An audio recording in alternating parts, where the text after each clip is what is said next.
because it's so important. This is beyond important, honestly, because these little pressures and feelings you're going to have in your arms and your hands when you do this right, these are the things that you want to start your backswing with and then try to maintain. And the importance of that is just being able to control the face. It's that unity. It's hand the hand to hand. face. We know that this is it.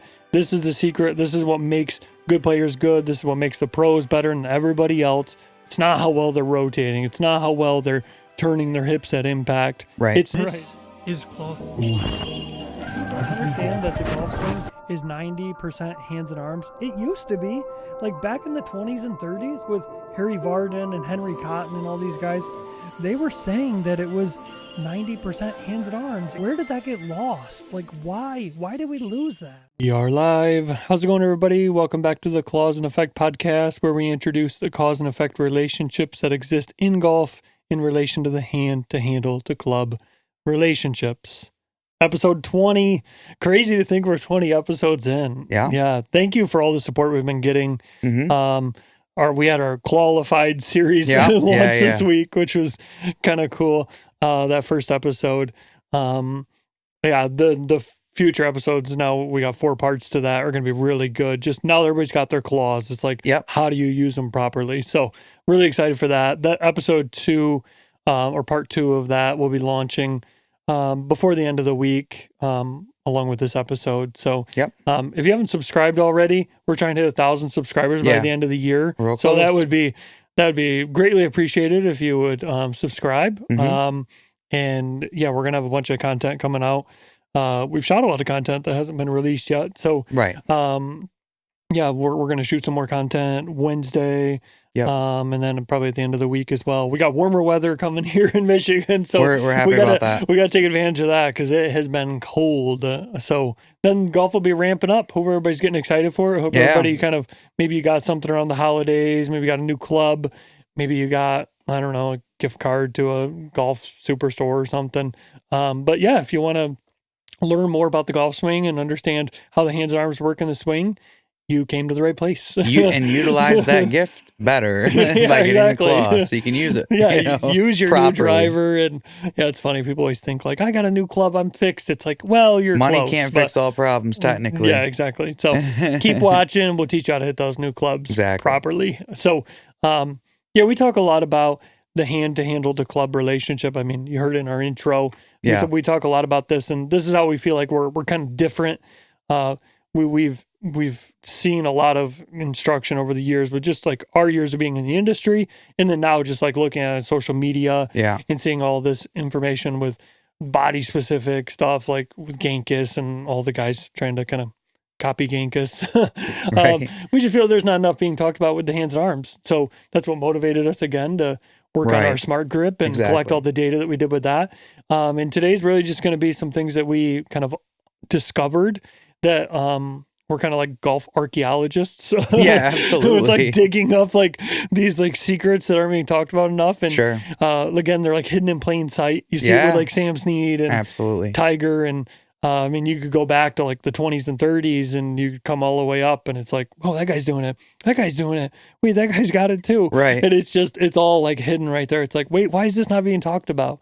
And I think partly the reason it's not being talked about is it's just not being like, it has never been like measured.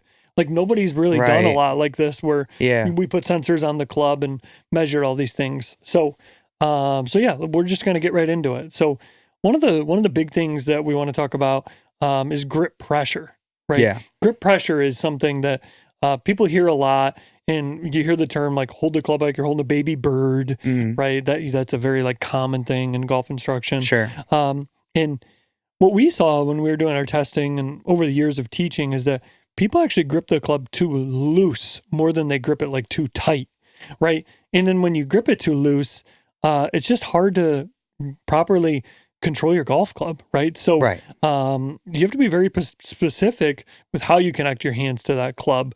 And that's why we talk a lot about the claws and activating like those knuckle pads. You hear us talk about that a lot, and then connecting them to the club. Let's just talk a little bit more of like what are tour players doing or better players doing in general that amateurs and struggling golfers aren't doing enough in their swing that's like holding them back. Like they have like certain characteristics where they're like, I'm doing this and you're not. What is it? Like, and it's all definitely the claws. Yeah. But let's talk about more of the connection to the club and then how they maintain that connection. Right. Yeah. So the big thing, of course, like when he was just talking about explain how like amateurs hold the club too loosely in a sense. Right.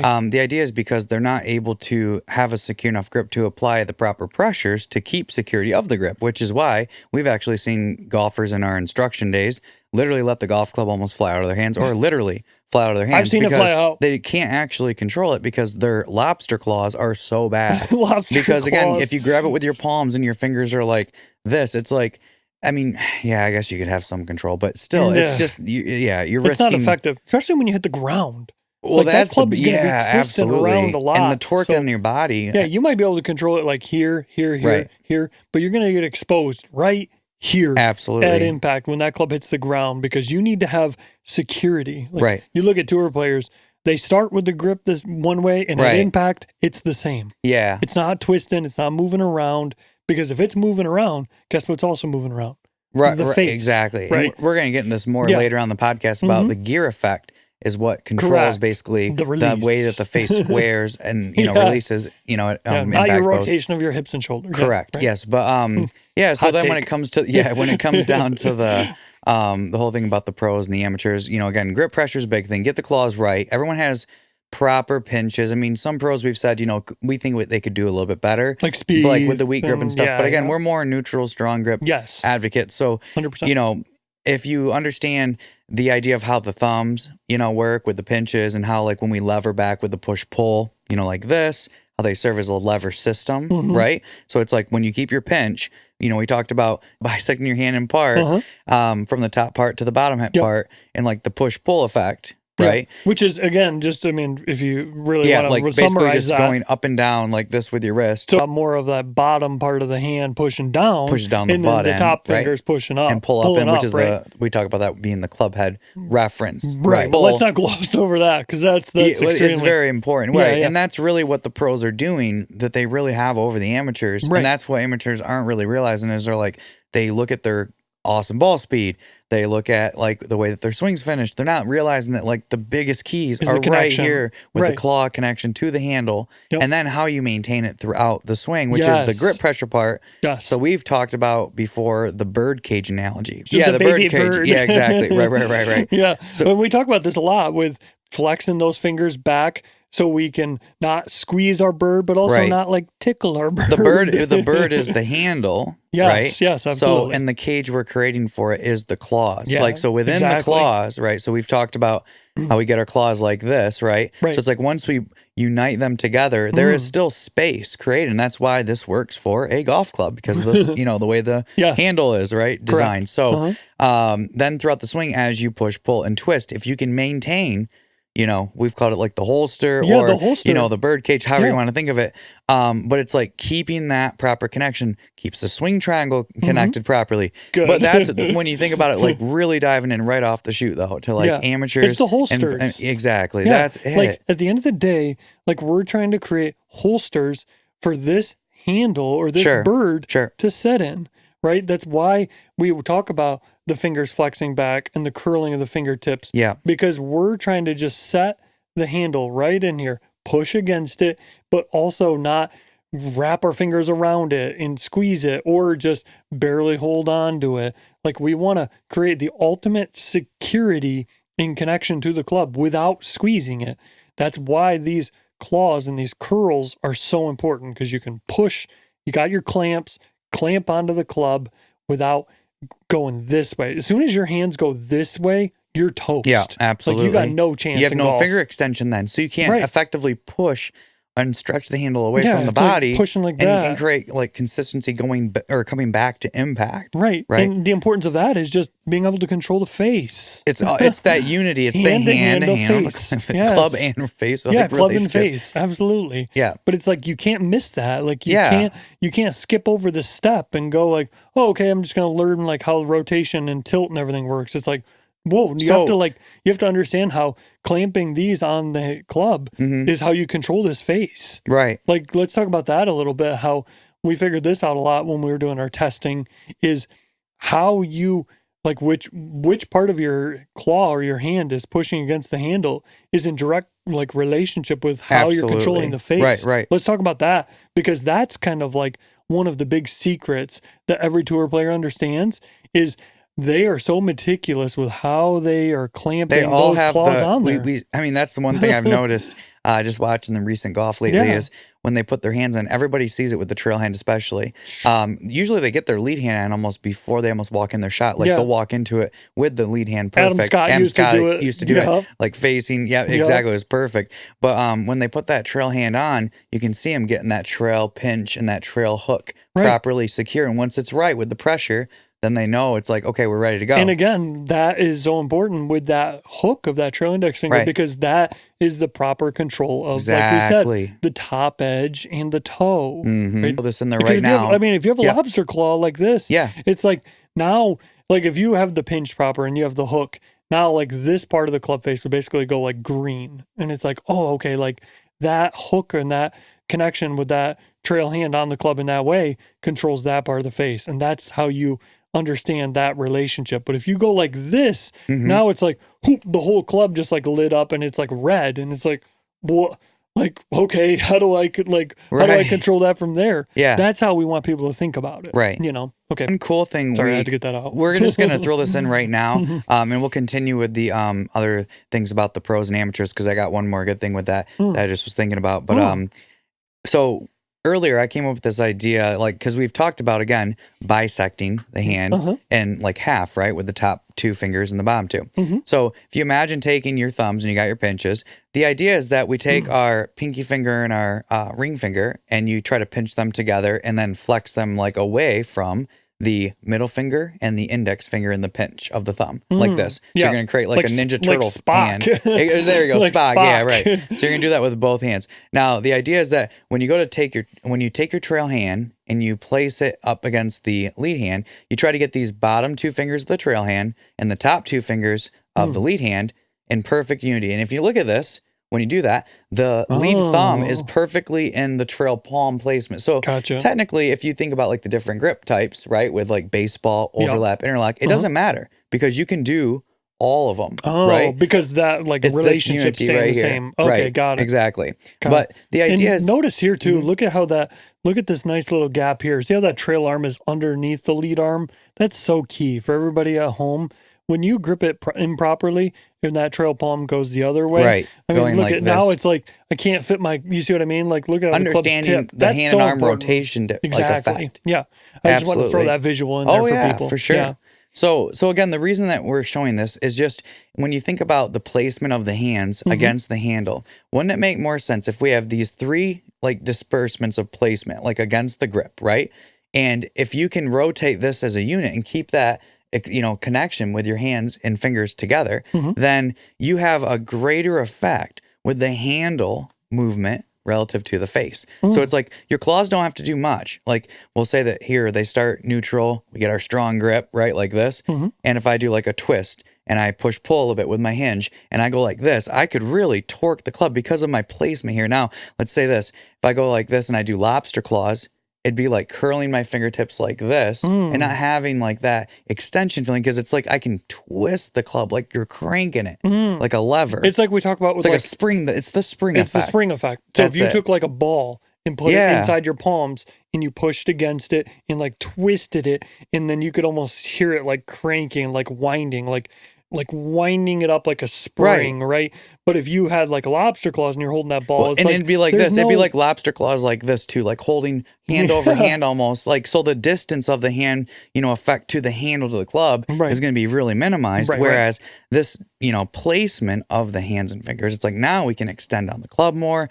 If we could just like tie something to our fingertips, like that would be perfect. But I could actually hold the club even with extension. I used to do putting drills like this with my students. And then you just maintain that because it isolates the arms and like allows you to prevent any twitching or flicking. Or all tour players short games are so good and their putting's great. Is because they isolate their fingers perfectly and maintain that pressure constant, which then again locks the triangle in. It basically prevents, again, the fingertips from getting in there. Because I would see very commonly, like in putting with students, they would always take their index finger and like drop it down the club because they're like, oh, that Oh, feels like I have gosh. more control. It's like, yeah, but you're doing this. Right. You're not keeping it, properly like bent back. Right. So I'd always teach them to curl it just to understand how that works. Yeah, because Because you want to be pushing like with putting, with the you want to palm, be with the palm. palms. Yeah, exactly. You do like the prayer grip a lot with your Exactly, students, with- where you got the the feeling arms of like this, push those palms together, and then like basically imagine like that V right there Yep. with those hands.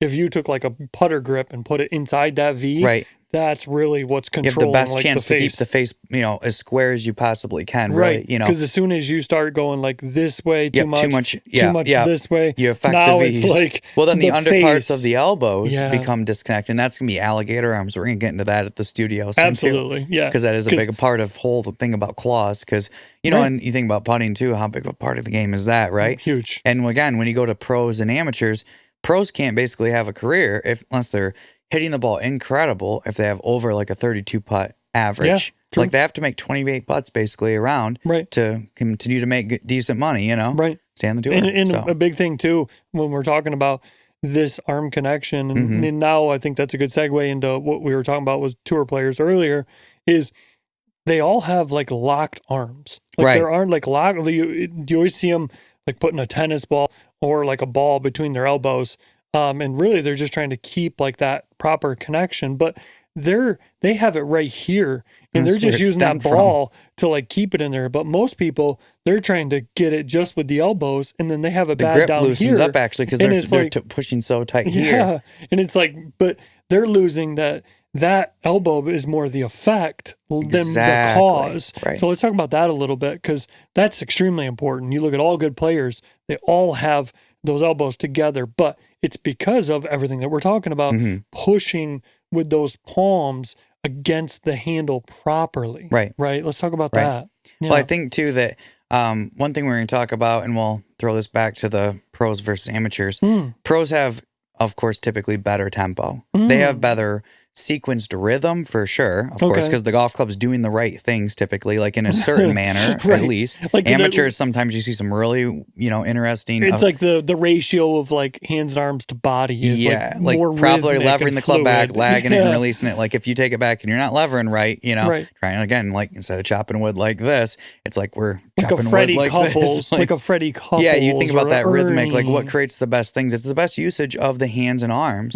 I mean, So what do you mean by that? Go a little deeper on that. So I like basically, that. the more that you get the proper hand to handle to club relationship, maintain it properly by like stretching the arms away from the body. It takes time to do this like a rubber band. You don't just go like this, like really quick. It's like you just stretch, and almost the slower you go in the beginning, it's like you're winding the string up, spring. or the Got spring up it. even more in the beginning, Oh. and then you just like almost just maintaining that what you've already done, but just gradually increasing that Correct. pressure as you go further back. Then from there, it makes more sense of what lag is, which is just basically maintaining what you have and maybe increasing it just a little. Maybe a little, yeah. And then, again, they Letting get the it gear go effect, and the right? gear Without a effect, trail which you arm talked and, about. Yep. trail wrist Trail- fire. So, Right. but yeah, I mean, that's in a nutshell. I mean, that just breaks it down. So, but So yeah, quick tempo going is back more to of like just body and like just rotating like, too it's quick. honestly like a lot of people, they start the handle back first, like because they're starting their hands back without doing the hand movement right. They're like allowing the trail wrist to go into like flexion opposed to like setting the fingers back of the palm. Their fingers are lagging behind their palm, or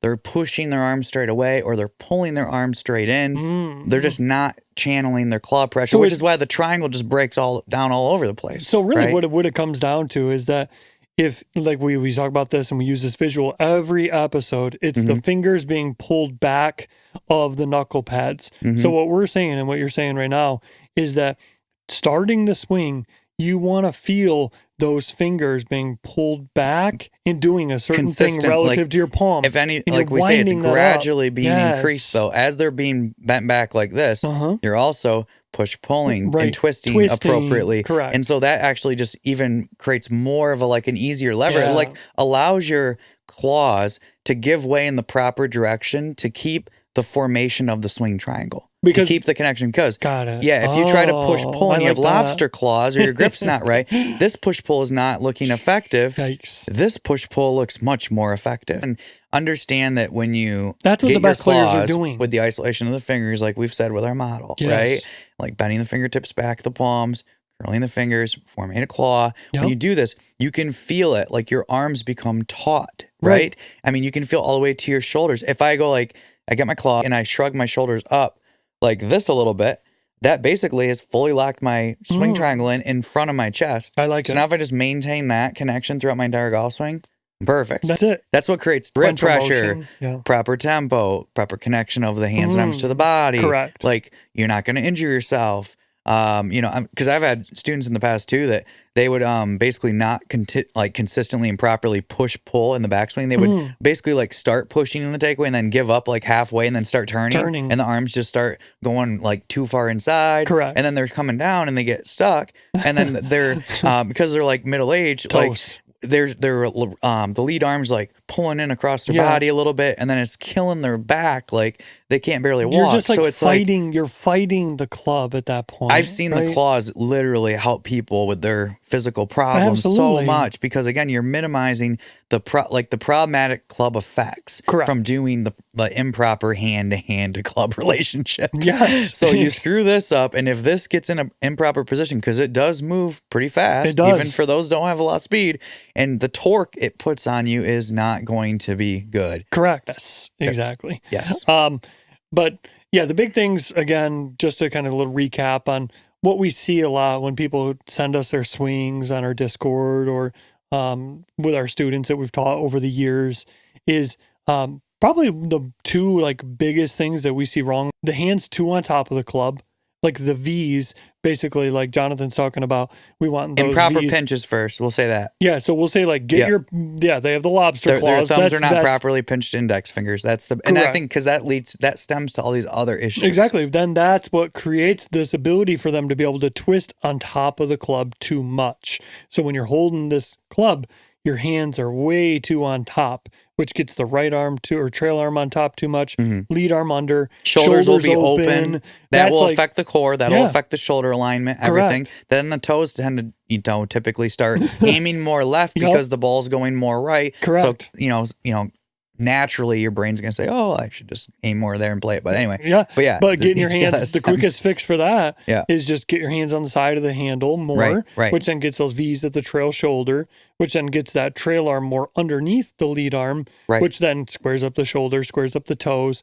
So that's like a 3-for-1 special, though, by taking those hands that were once on top of the club, being from an open position. Correct. So with the strong grip, that's one thing that it promotes. Down the side. It also we'll say if you go to like neutral to strong grip, right? Your shoulders alignment and forearms and everything will be more like neutral to a little bit closed. Right. If you go full strong, then you're going to be a little closed off with shoulders and hips, which is good. We're trying to promote this for most people because it again allows you to basically swing a little bit inside out and help you hit that draw. Yes. And basically put minimal resistance against your body. You don't need to rip your hips or anything open. Just let the club go back basically along the alignment that the shoulders and hips are almost kind of pointing. And then from the top, just try to stay steady, keep the feet grounded, and just like let the club face the toe release to right field slightly. Let it release to where that lead elbow is pointing to the beginning let the claws and the club do the work. Correct. And try to just keep your body again, like basically more just reacting to more of what the club is doing, opposed to the body trying to enforce a lot of things. Because the worst golf swings we've ever seen is when the body is at its worst usage. Like I remember measuring people in the first lesson, and I seen a shoulder rotation to the finish one time that was over 207 degrees. Yeah, right. And it was like, and the person's hopping forward after they hit it, and it's like, you're putting so much emphasis on the spine. This is one thing I wanted to kind of throw back at it too is, when you see a lot of amateurs, we've seen like you take someone's real athletic, they play sports, they're younger, right? And let's say that they can do really good posture. They have a good body movement. Like they're turning decent, maybe a little sway in there, whatever, but they finish decent, but usually over rotate. Yes. Why though? Is because they don't have claws. So it's like they just don't understand the grip, because the claws and keeping the triangle together basically like kind of calm everything down with the lower body. It keeps you more planned because the pressures you're exerting against your hands and the club are going to like create that foundation where you're like almost getting like anchors you into the ground. Correct. Yes. Right. That's so key. Like that's when you look at like the better players, when you see them, like sometimes we see this a lot with like JT and stuff, where they'll go back and they'll do like a little pre-shot like swing, and they'll go just kind of to this little club parallel position. And they're just trying to like feel that push sensation, and then they go back to the setup, and then boom, They know exactly where they're like trying to go. It's almost like a rail system they're trying to like ride on. Right. JT's now like our favorite tour model because again, what Ethan's saying is he like pushes that one video we did about the handle of the club starting, or from where it starts, by the time it goes back, like halfway in the takeaway, the handle's going to lower like an inch or so, go underneath like a straight line, right? And then basically it's going to come back up to it by the time the club reaches the takeaway. And but that downward pressure right there that's is the number what 2 connects him to the ground so Correct. well. I feel this way. If JT didn't have that push down, if he did more of like the ulnar stretch like we've seen with a lot of the pros, Rory and guys like that, he would he would top the ball, I would say, sometimes with his driver because of how aggressive his leg move is, because that push down pressure just really like anchors him to the ground, gets him properly connected. You know, it's another funny thing too. We did a video before about a cat pawing its bed before it gets, goes to lay down. That's like so you see it with the feet, and, like with the pros, you'll see them kind of going left foot, right foot, and they're kind of getting their, in a sense, like their foot claws kind of anchored into the ground, and then in the swing when they go to leave.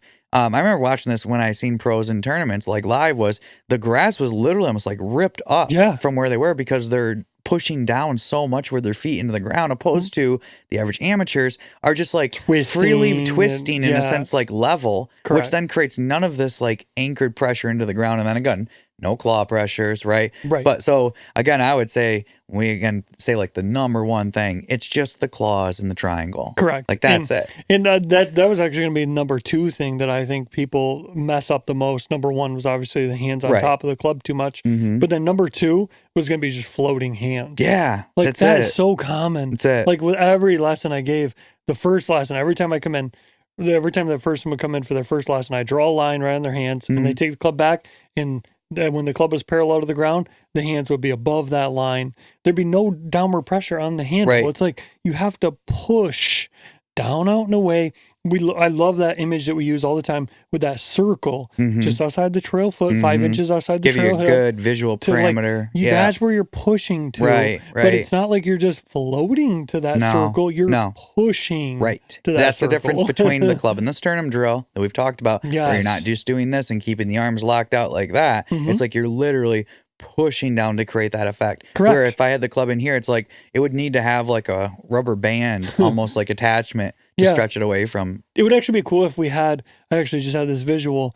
Imagine if you had like that rubber, almost like resistance bands, like rubber band feeling around like the fingers, and then you like attach those bands to like a little circle thing just outside your trail foot here, and you're trying to just feel that tension and that tautness. Yeah. It's that kind of what we used with that box, the Nintendo thing. For sure.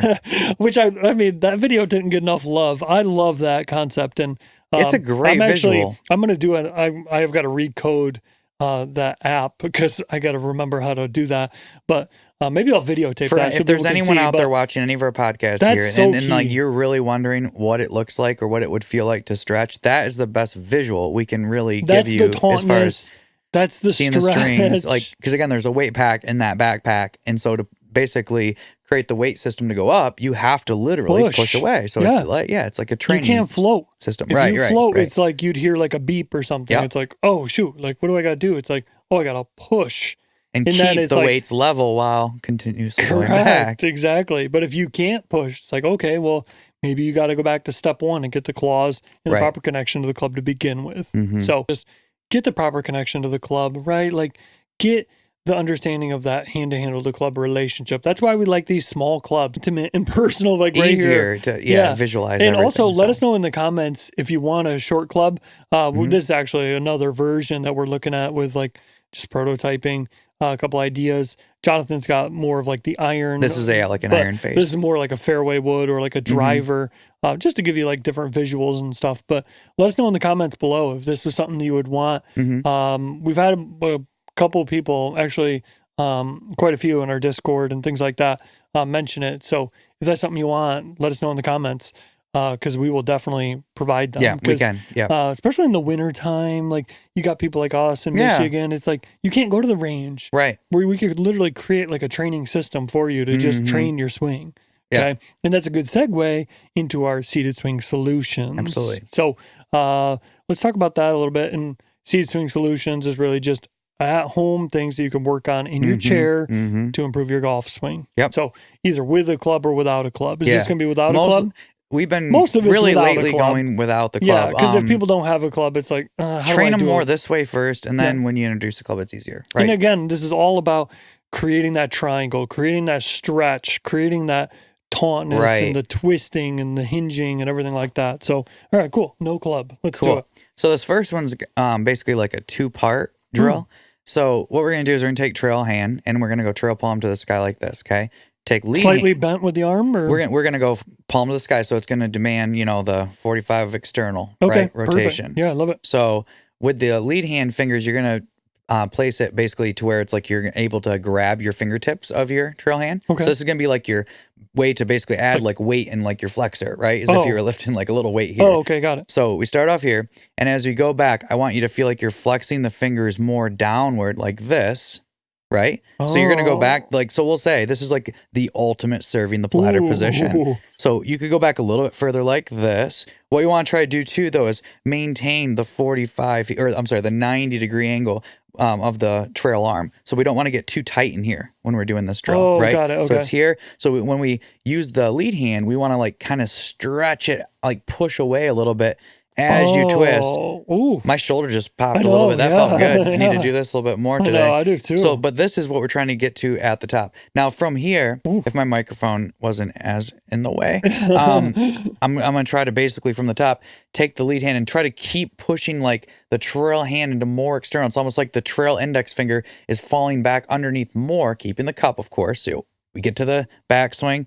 We're going to hold it underneath like this. So right here, when I get back to, like, we'll say this is pre-impact, the trail palm is perfectly back. So to go all the way back here and to come all the way back and have those fingers still flex back like this, it's extremely difficult to do, but it's conditioning the hands and arms for the stretch that we need, which is this. That's wound up like a spring, ready to just go boom. So here's part 2, okay? Okay. All right, got to get a little shake out, Yeah, I know. It's like a crazy drill. So we get here and we're flexed back, right? So from this point, what we're going to do is we're going to take the lead hand and we're going to put it over the trail elbow like this and hold it to your body, okay? Now start off doing this slowly, okay? But this is a max speed drill for like pre to post impact. So trail hand fingers bent down as far as possible, trail elbow tucked in, lead hand. Now I'm going to allow my trail wrist to go palm to the target. So it's going to go from palm up, like facing sky, to palm to the target. But I'm going to use that lead hand to keep my trail elbow pinned to my chest. So it's going to go like this. And so what you do is you start off slow. You go like 1, 2, and then start going a little faster and just see how fast. Because that little bit of rotation right here, that's everything. Keeping the cup though. This is the thing about you talked about earlier about trying to roll the face to time like the closing the face or squaring. And not going to work. The key thing is that you have to keep the cup of the wrist. Like if you're coming in like this and you stay like this, you're going to be a little bit open. You can hit your fade like that, like we've talked about. But this is the top edge of the club face, right? With like your trail index finger as far as like when it rotates. So if you keep it cupped and basically go again from palm facing sky to palm at target like this, you're squaring the palm and the face perfectly. So when we look at that relationship, say here's my grip like this. So I'd be like this, and then I'm going to go boom. Look at that. Handle slightly leading, which is what demands the contact to the ball on the ground. Okay. To strike with the, face, it's like ball ground contact. Then the divot will be, taken, right? And then from there, like that's where the speed is. They always say the speed's at the bottom of the swing. Okay, great. But how? No one's ever there long enough to really realize what's really going on. Got it. To create speed. Like there's whip drills and stuff like that. Ways to hear it, like as far as like, the whip speed. But to really understand that the faster you can do this, the better. So again, we want to again use that lead hand on top to prevent the elbow and the hand from overturning here like this. Oh, right. So you're staying on that plane. So you keep everything going down the line. And then what will happen is once you go palm to the target, basically the rotation effect will naturally go to where the trail index finger will basically point down the target line. But that's more of a, again, subconscious thing because the club is already in so much effect moving forward with controllable rotation that it just continues its action. It's like here's half of it, like of the circle. It's naturally going to complete like that 180. All right, cool. Any more? So we go palm to palm. Okay. Facing up. So this one's for learn how to lock the trail arm in the backswing and the lead arm in the follow through. So which is really just important because it's so important. This is beyond important, honestly, because these little pressures and feelings you're going to have in your arms and your hands when you do this right, these are the things that you want to start your backswing with and then try to maintain at the, like when we talk about stick in the finish, like that's the lead arm move. To help you there. In the backswing, we talk about perfecting your takeaway and tempo. It's this one. Then if we blend them together at both points, then we're really getting perfect connection. So it's like boom, boom, and then boom. Okay, I gotcha. Right. All right, let's do it. So it's here. So what we're going to do is we're going to lead the lead hand where it's at, trail hand first. Finger straight out away. Yeah, exactly. So what I'm going to do is I'm going to extend my trail hand fingers like straight out away like this and then bend the fingers down. Exactly. So I want to try to feel like, imagine a laser beam shooting out of my palm. Like if I'm going palm to the sky, it's pointing straight up like this. So I'm going to almost try to tilt it down and point it like at the camera. Like that. So I'm going to hold this one to my lead hand stable to show you that. So it's like this. And then I'm going to go straight out away. So the trail arm now is perfectly locked straight away from my chest. So what we do is go down, straight away, and then go straight back like this. And that's pushing to that circle like we're talking about with that palm. And then we go underneath with the palm a little bit and then bring it right back. Crazy workout. Woo. Shake it out. Now, lead hand. So we're going to keep trail hand now stationary. So we're going to go fingers down, palm straight away. There we go. And then keep that here to the follow through. That's going to give you, we call it like the swing wall. And it allows, it gives you the brace of the lead arm and lead shoulder so the trail hand and arm can work against it and create the speed we need. But it gives you like the security of the control you need. Because if lead side's breaking down, once that trail hand tries to create speed, if everything's going this way, it's like faster in the wrong direction. Yeah, so this gives you the perfect gear effect. That's tough. It's, I mean, I'm feeling all right. I mean, just you do that for 10 minutes a day. Oh man. Yeah. Just start at a few and just get the basic movements right. But yeah, just when you do the fingers down and push straight away like this, you can feel it with the elbow, how it'll go like elbows, like, it's almost like your arm is not hyperextending, but it's like you're fully locked. Fully locked. Yeah. And then if you just hold it and just go straight back and hold it and go straight back, it's like in level. Right. Like that's exactly what we need in the that's the base of your golf swing. So that's where the trail arm's going to be to start the swing, and that's where it's going to the lead arm is going to be at the when the club's parallel to the ground and the follow through. Right. So it's like it's like backswing, like sorry. So it's like backswing, and then pre-impact, it'd be a little more bent at that point. But then and then like post-impact, it would be basically this one going here and then this one going across it like that. Got it. Yep. So it's just like lead arm's a mirror image of where it was with the trail arm here. Exactly. Love it. Same pushing. So it's like that circle over here is now like on the other side, mirror image. So circle here, boom. Push, boom. Not only are the hands doing it, the swing triangle is, and the club. Yeah, and then the body's just kind of and the balls. Dimple's gonna be happy because he's also going in the right direction too. Exactly. Yeah, he's not going in the woods getting ready for his axe. Exactly. So, all right, hot takes time is a really good segue into what we were just talking about with the release. And a big thing that controls the release is getting the proper lag. And lag is something that's just. Everybody thinks that, lag is more like subconscious and it's more the effect of like getting the proper like body rotation and the club just naturally lags. And that's just not the case. Like you have to be conscious with, again, how you're pushing with your palms, what your fingers of the club are doing. And the handle. Exactly. Right. And then that's why we talk about the pump drill and things like that. So yeah, hot takes, the lag is not something that's subconscious and your body controls. Correct. Yeah. You know what I mean? The body has an influence. But when you think about what controls lag, what's greater, it is the hands and the swing triangle and everything. You're right. Yeah. Because, so like, imagine this analogy. So we've talked about with like the trigger finger, with like, when we think about like our hook, our trail hand hook, right? And how we're releasing the toe, the top edge of the club. Yes. If we imagine like casting a fishing pole or cracking a whip, using the club as the analogy, right? Going like this, you lever it back, right? You lag it and then you deliver it. What delivers it? The index finger. Right. The furthest part towards the tip of what you're, casting. Correct. Right? To basically get the direction right and everything. So in the golf swing, when you think of lag, you could basically, let's say, lever because when we think about what lag is, it's the toe of the club lagging up and back and behind the club head. Correct. Right? Yep. Or behind the handle. So then it can be like catapulted ahead of the handle. Yes. Right? Okay. So when we think of it that way, if we get the club head levered back good and we're lagging good, and let's say the index or trigger finger is bent back like this, right?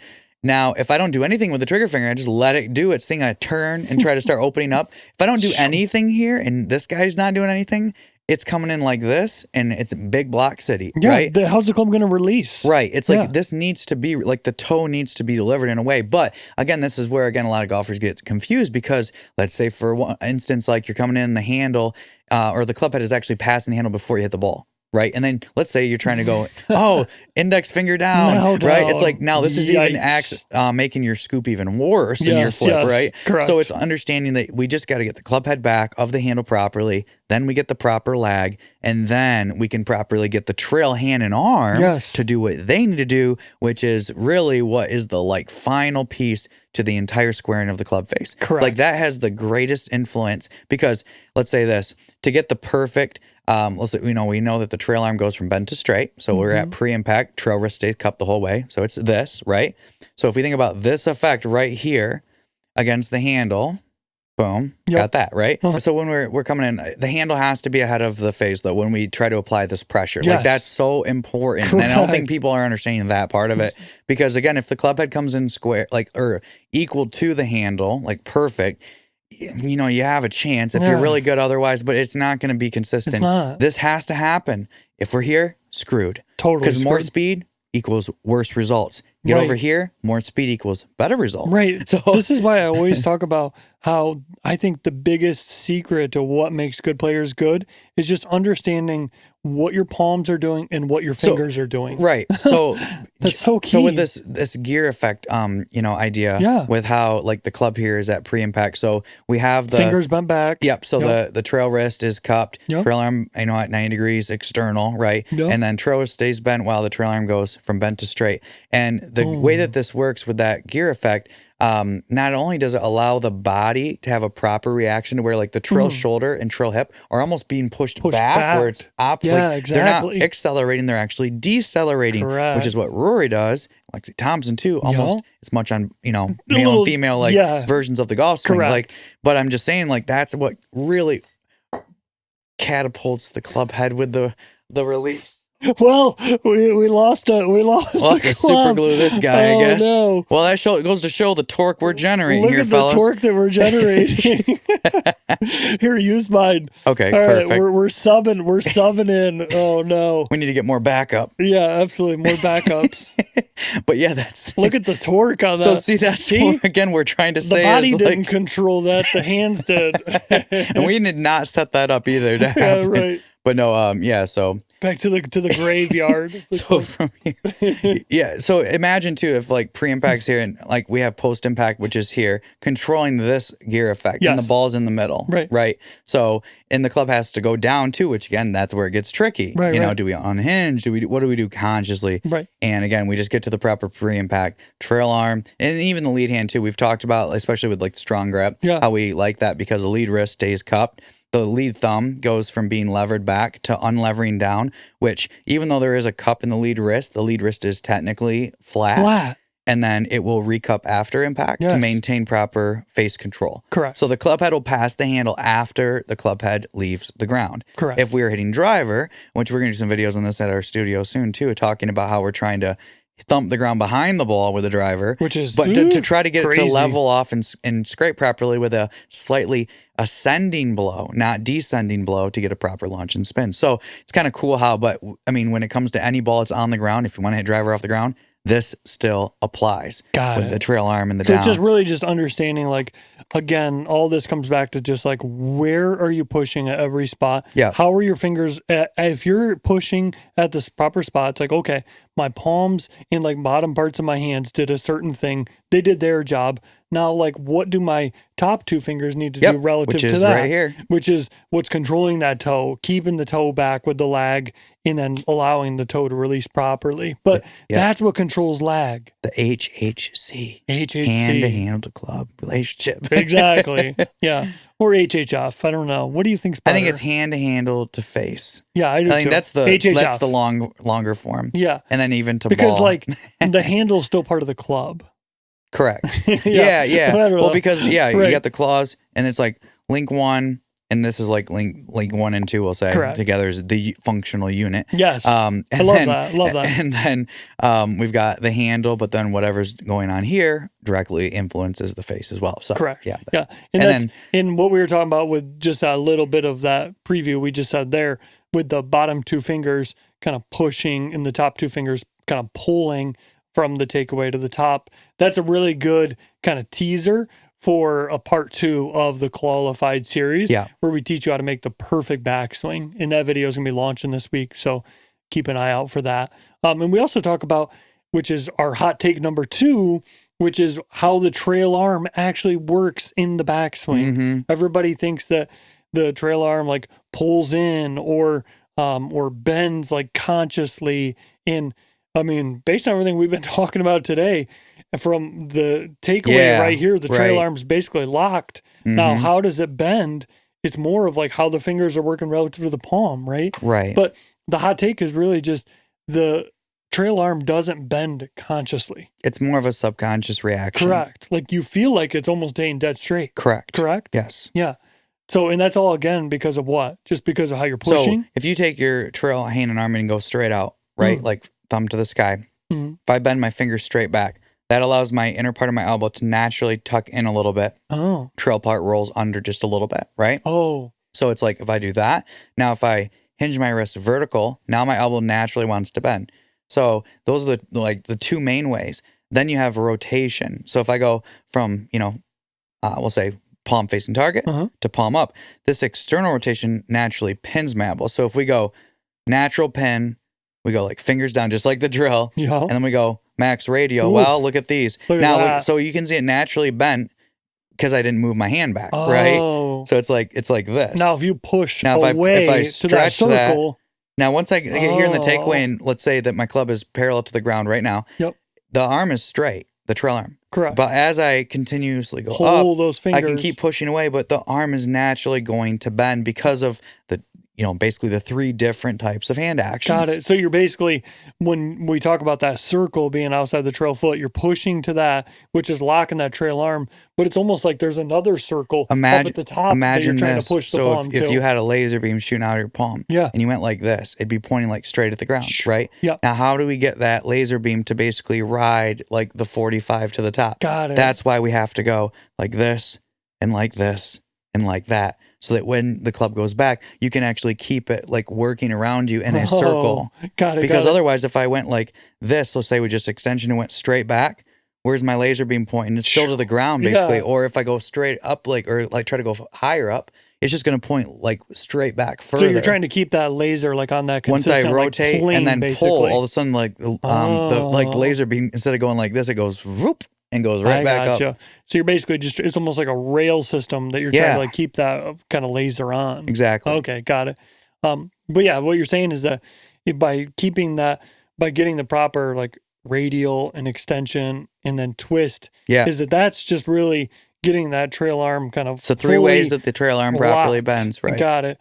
And so that's what's allowing. So that's why we saw that guy with their Discord, and I'm going to give him as an assessment tonight. But he had that thumb down the club a little bit too much, a little bit too weak with trail the arm hand on top, lead arm. Yep, a little bit too open with the shoulders. And then when he went back, he had the face like pretty much like even with his spine angle. Which, he had a good stretch pressure. Yeah, but then from there, his trail arm couldn't bend properly. But he got the elbow was, instead of the trail elbow pointing more towards ground, which is what we recommend, the elbow was actually pointing straight behind him like this. So what happens is then from the top, like he was saying, he was hitting shots like heavy, hitting behind it, right? And you said hooks? Yeah, hooks too. Yeah, because his trail elbow is going to get stuck. Yeah. So his plane, instead of being on the 45 and nice and shallow and then releasing down the line, he's coming in over the top, basically. So he's at like coming in at like 25, 30 degrees probably. Too vertical. Right. Yeah. And it works sometimes okay with wedges and stuff, but once you get to your longer game, it gets really inconsistent. Bad. Yeah. So I'm excited to help him. Yeah. And that'll be like a really quick, easy fix for him. A lot of people would take his swing and they're like,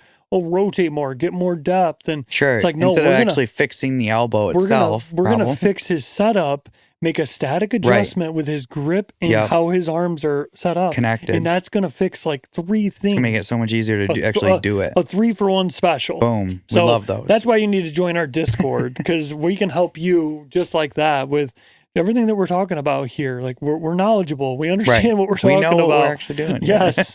We've taught a lot of lessons. We've collected a lot of data with this golf club back here. Not with this one, more of like prototypes, future prototypes that we created. This was like Proto 2. This was, Proto 3. But yeah, we understand what the club is doing, and it's all controlled by the hand to handle the club relationship. Yeah. So, I think we've covered a lot of stuff today. Yeah. Hopefully that helped a lot of people. We're just going to keep just pushing this. Like we know that this is it. This is the secret. This is what makes good players good. This is what makes the pros better than everybody else. It's not how well they're rotating. It's not how well they're turning their hips at impact. Right. It's this connection and this relationship to the golf club. Yes. And it's all controlled by the claws. And then creating the functional unit. Yes, the functional unit. The claws and the swing triangle. I love what you said in that video of the claws clamping together, basically imagining how they like connect to the handle being exactly like how the club face would like connect. If it was dissected like trail side and then lead side, like cut it in half, it's like trail side, hand lead controls side, this it's part like of the club, boom. And that's your functional and unit. the club like starts glowing then. It's like, oh, we're connected now. And then like at any point, if anything faults between the hand handle to the club relationship, then it's going to show you where it's problematic. And then it's hard to control where the ball goes, and then you don't have a functional unit. Right. So yeah, cool. Links are all in the bottom for our Discord. We got a couple hats left, so go grab some of those. Yeah. I think we've got like one blue left and a couple whites left. So appreciate everybody that's bought those hats. Yes, Your support means the world to us. And all the support we've been getting on social media and everything. It's pretty awesome. The fact that we're almost at 1,000 subscribers on YouTube is pretty cool. And we're just getting started. Like this is the beginning of a long journey, and we're really glad that you're here with us. Yes. So, thanks for watching, and we'll see you in the next episode. Yep.